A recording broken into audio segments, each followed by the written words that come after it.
Hi everyone, I'm Stephanie Panay, and in today's podcast I'm going to be talking about families. I'll be reading an essay called Family Ties, taken from my book The Bridge of Return, A Course in Miracles as a Western Yoga.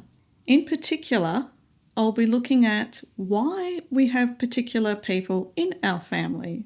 Nothing is random, including the families into which we are born. A Course in Miracles talks about oneself and recognizing everybody as parts of that oneself that we share spiritually. And so it would be the same with our family members. But I'd also like to look at the idea of wholeness and integration, embracing people as part of that oneself in terms of personality and what the different members in our family offer us in terms of coming to know parts of ourselves that we may have neglected in terms of our personality as well. Now let's begin with the reading of the essay. Family Ties. Quote, "Until one can see the family in oneself, one can see neither oneself nor any family clearly." End of quote. That is taken from a book called The Politics of the Family by a psychiatrist called R.D. Laing. I recently took a walk with my mother around the streets where I grew up. Pointing to a house, she said, "That's where the McPhersons lived. They were a big family too, but they were all the same, like peas in a pod." When I asked if she meant they all looked alike or if they had similar personalities, she replied emphatically, "Both. Not like in our family. You are all so different." I had already been reflecting on the diversity within my family for some time. In Carl Jung's personality theory, we express one of the following functions more than others: thinking, feeling, sensation, or intuition. Each function represents a different way of approaching the world and perceiving situations. For example, a person with a strong feeling function habitually assesses situations based on value judgments, which are inherently emotional, whereas a thinker is more comfortable being objective and logical. The latter often view the former as frustratingly fuzzy thinkers, and feelers can perceive thinkers as cold and heartless. A sensor habitually tunes into tangible, concrete information and is practical, while an intuitive enjoys the world of imagination and makes calls based on their spidey senses. This causes tension between the sensor and intuitive, since the sensing type insists on asking why, when the intuitive can only affirm, "I just feel like it." According to Jung, each of us prefers to operate from either the feeling or thinking function and either the sensing or intuition function, such that the following combinations are possible: feeling and sensing, feeling and intuition, thinking and sensing, or thinking and intuition. We all have each of the four functions in our makeup. It's just that we inherently prefer approaching the world according to some functions more than others, and this contributes to our temperament. Differences in temperament are clear in our behaviour, preferred forms of entertainment, how we like to wind down, and the way we discuss issues. So just an aside, this essay isn't going to be a long exposition on these four functions of Jung's. It's just to introduce the idea that we approach the world differently, that each of us has various combinations within our psyche that produces a kind of temperament with how we approach the world. We can also regard temperaments along astrological lines and the elements of fire, water, air, and earth. These astrological elements are represented in my family: fire, water, and air. I wonder if the absence of the earth element in the family makeup is why I love watching cooking programs of the rustic variety. No Heston Blumenthal with his intricate science-based creations for me. Give me Rick Stein's Odysseys and his appreciation for the simplicity of rural food. I also love cooking in the rustic style of my Cypriot heritage. Is it my heritage or the earthy element that draws me to all things rustic? I don't know. But I know that sometimes just stepping into the garden to do some simple hands-on work can lift me into a space that otherwise seems inaccessible on a heavy day. fire, air, water. On their own, there's a lot of flux. I think of the Buddha's moment of enlightenment when all the desires and aversions are coming at him and, remaining unmoved, he places his hand on the earth as his witness. He grounds himself.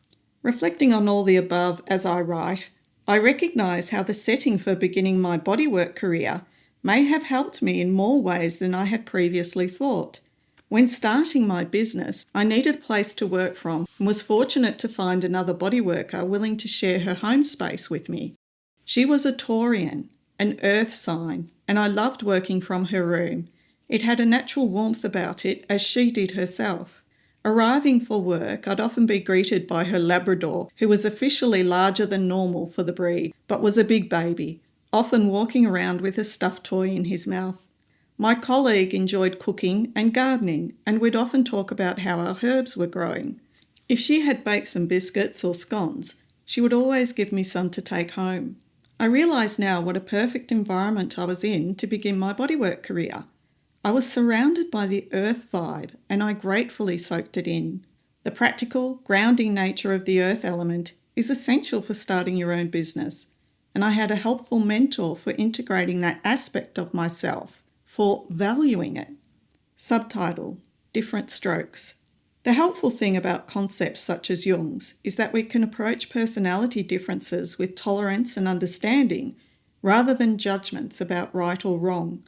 But of course, growing up in the family unit, we rarely appreciate differences in such generous terms. We interpret them in terms of flaws because that's what the ego does with perceptions of difference. It compares, then evaluates in terms of good and bad, inferior and superior. The well-known traits of introversion and extroversion provide examples of this. In extroverted societies, such as prevalent in the West, introversion has received a lot of bad press. If you're not drawn to socialising much, you're considered aloof, antisocial, or somewhat unfortunate. This is a quote from a book called Please Understand Me by Bates and Kiersey. Introverts have reported that they have gone through much of their lives believing they ought to want more sociability, and because they do not, are indeed ugly ducklings who can never be swans. As a result, the introvert seldom provides adequately for his very legitimate desire for territoriality, for breathing room, without experiencing a vague feeling of guilt. End of quote. Just as an introvert can feel guilt over their preferences, they can project the guilt outwards onto extroverts, those with a heightened interest in the external world rather than the inner world, seeing them as shallow and superficial. Since we all have the capacity for both introversion and extroversion, depending on life stage and circumstance, for example, some people or activities might bring out the extrovert in us, and introversion might come to the fore when something prompts reflection, we suppress the aspect we judge harshly, relegating it to what Jung called the shadow. This is the part of the unconscious that contains the less used function, along with other characteristics that have been depreciated. The importance of appreciating our different functions and preferences was brought home to Jung in his vast experience with patients. He noticed that with many people, their symptoms could be traced to a difficulty in expressing their innate character within their family. Quote, pathological cases of this kind, here his meaning where birth order effects can be ruled out, are almost always people who deviate from the familial type and, in consequence, no longer find sufficient security in their inherited instinctual foundation. So in other words, they can't express who they are or feel intimidated about it because their inherent foundation, instinctual foundation, is different to those of the others in the family. Our type can be reinforced by our family, or if it is different to the majority, we can suppress it and overcompensate by forcing the opposite characteristic into dominance. An introvert pushes themselves into extroversion or vice versa to fit with the family dynamic. A so-called pathology arises when enough is enough. The suppressed value needs to be given a voice. Introversion and extroversion can be paired with the four functions of thinking, feeling, sensing, and intuition in various combinations, adding to the store of factors for comparisons with others. It's little wonder that we experience so much self-doubt growing up, and from a place of uncertainty and fear, it's only a matter of time before we become defensive and attack others to preserve our precarious self-esteem. If, for example, we perceive someone else as better than us in some way, perhaps prettier, braver, smarter, more confident or outgoing, and make that difference into a big deal, we'll try to pull them down to equalise our standing. Self-doubt is why there is so much ambivalence in families. We can love someone, yet hate how comparing ourselves with them makes us feel. So, at that moment, we hate them too. Because of this ambivalence, much of our early adulthood can be geared towards getting away from our family, distancing ourselves in whatever way we can. This situation is acutely drawn in Janet Frame's autobiography, An Angel at My Table. When Frame was living away from home to attend college, she received weekend visits from her father. Though she was glad to spend time with him, he reminded her of her chaotic family life and of her parents' never-ending experience of toil. Quote, "During the weekend, Dad would bring a pile of Sexton Blake library books for me to read, and I'd race through the exploits of Sexton Blake and Tinker so that I could talk about them with him. The attentive habits of my parents saddened, pleased, and infuriated me, leaving me with a feeling of helplessness. What could I do for them? I could see the pattern of their lives slowly emerging like a script written with invisible ink and now being made visible to me, warmed by the fire kindled simply by my growing up." End of quote.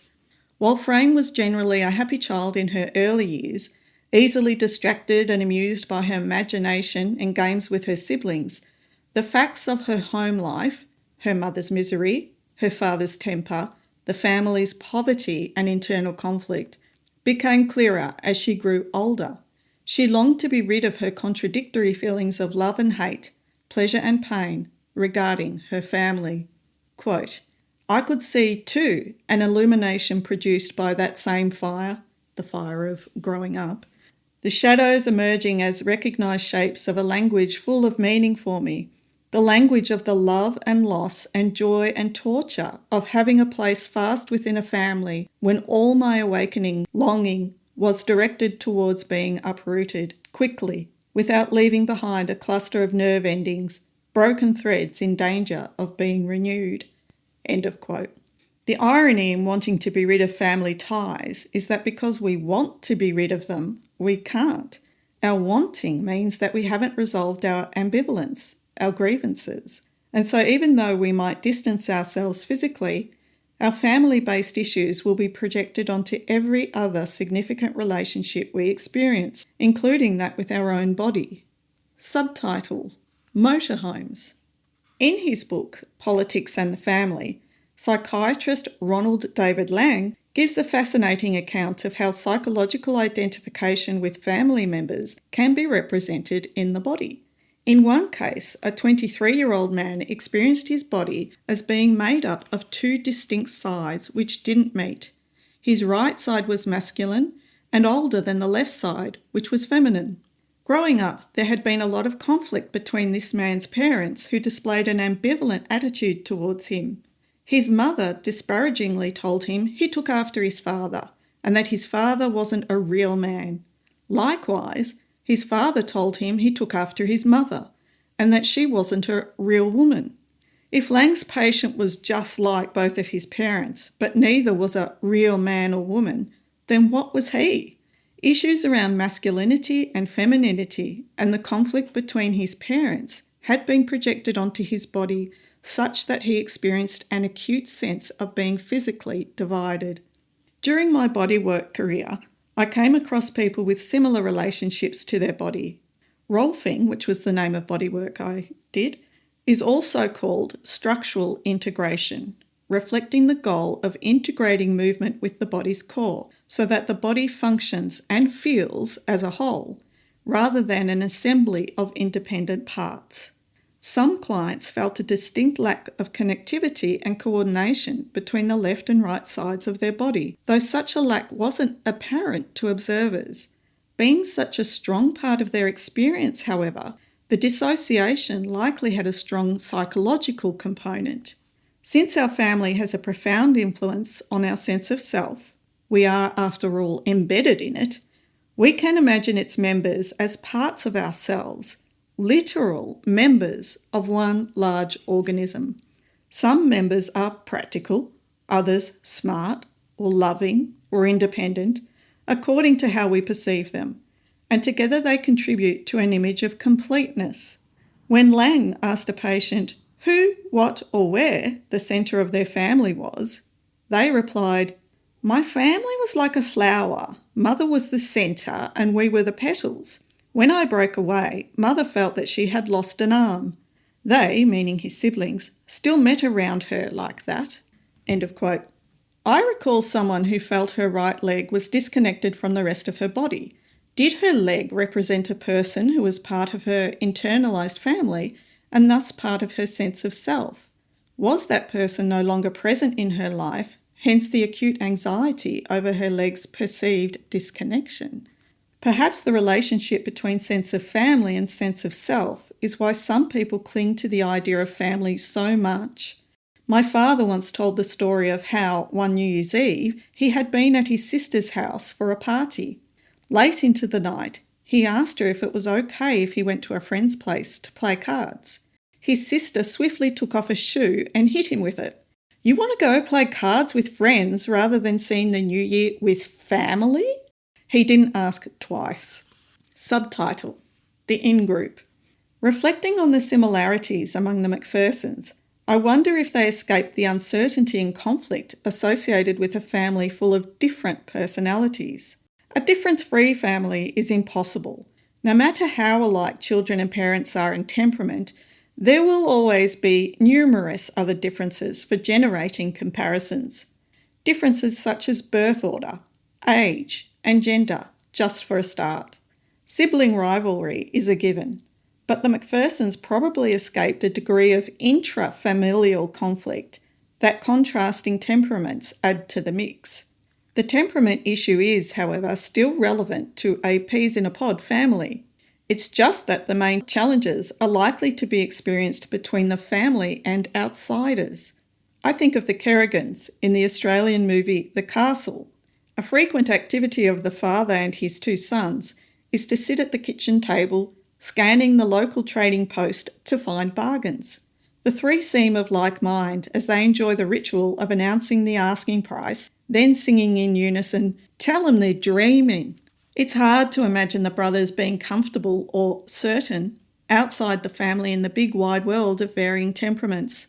The temptation to stay within the fold among like-minded kin is the flip side of the drive to get away from the emotional strain of intrafamilial differences.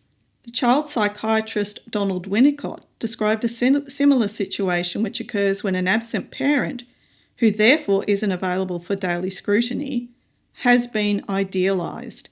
When the child becomes an adult and seeks a partner, they find that no one can live up to the image of that parent. There's a quote from Donald Winnicott. "I knew a girl whose father died before she was born. The tragedy here was that she only had an idealised father onto whom she could base her view of man. She had not the experience of being let down gently by a real father. Inevitably, each man she got to know showed imperfections, and each time this happened, she was thrown into a state of despair." End of quote. The idealised parent in our imagination is just like us. They understand us. And for some children, the idealised parent isn't absent, but a real, present, kindred spirit. Whether imagined or real, the idealisation makes navigating differences in the outside world difficult. Nothing compares to mum or dad. Whichever way you cut it, our family situation is a significant reference point from which we measure differences and compare. It is therefore central in the development of our self-concept and feelings of uncertainty. Nonetheless, we get what we need. Our family makeup is synchronistic. It is what it is for a purpose, as we'll discuss in the following section. Subtitle: Method in the Madness. We begin with a quote from A Course in Miracles. "Give the past to him who can change your mind about it for you. But first, be sure you fully realised what you have made the past to represent and why." End of quote. The Manual of A Course in Miracles describes 3 levels of teaching, or 3 levels of relationship in which we can teach and therefore learn who we truly are through forgiveness. The first level involves casual encounters that appear superficial, such as sharing a lift with someone.